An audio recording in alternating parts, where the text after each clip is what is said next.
Welcome back to Lawyerist Lens. Today we're going to talk about conflicts.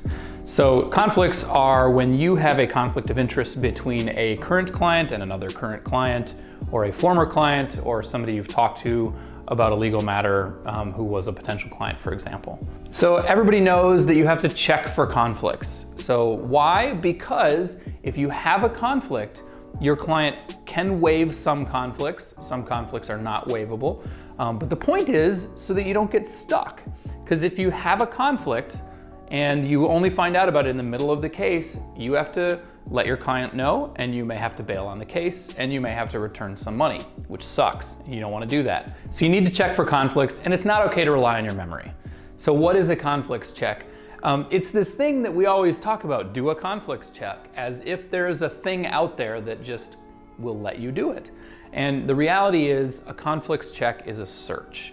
You need to search your information in your head, on your computer, in your network drive, whatever you have, to try and figure out if you've ever represented somebody who might have had interests that are adverse to your current client, or just that overlap too much. So what are you searching? Well, you need to search a database. This could be something really simple that isn't even a database, like a spreadsheet of all of the people that you've ever represented and the witnesses and experts and other interested people in their cases. That can work. It's pretty clunky and not a great idea.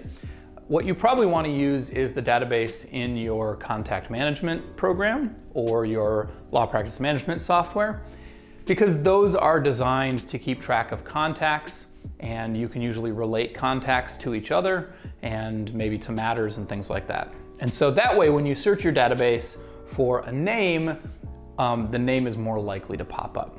What you want to have happen is you enter your potential client's name into your search box, and it will pop up if you've ever represented somebody where that person was in any way involved.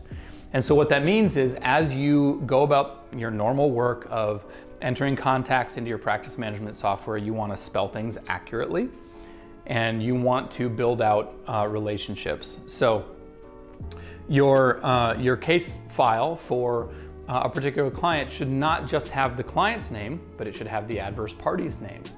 It should have the lawyers and the judges involved, if it's litigation, obviously. It should have the witnesses' names. It should have the names of people who've signed contracts or things like that. Now, some of this will get into your system naturally if, say, you're scanning all of your paper, because then when you search, you'll also find any documents that have those names on there, assuming you're using optical character recognition to do it.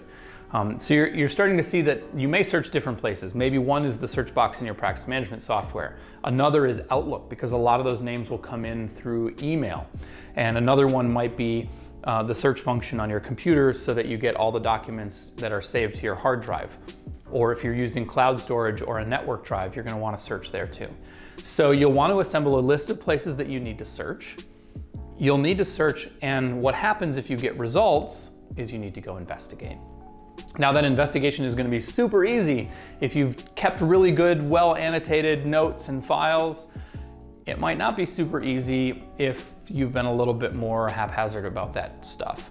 But as long as you know that you've captured all of the information and data that you have, and you've built out those relationships in your contact management software or your law practice management software, and you're paperless, you're scanning files, and you're recognizing the text in those files so that it's searchable, then you should be able to find any conflicts that may have arisen throughout your course of representation since you became a lawyer and the cases that you've been involved in.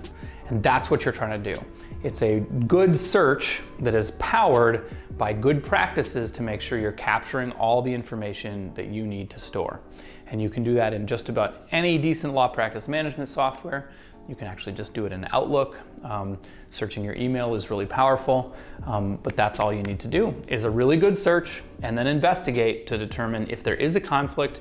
And if there is a conflict, then you can decide what to do with it. And in order to figure out what you might want to do with it, that's probably a question for the ethics counsel in your state if you aren't sure, or your mentor or a senior lawyer or another lawyer in your community who you can bounce these ideas off of. And ultimately, it may also be a decision that you need to make together with your client. So that's how to do a conflicts check.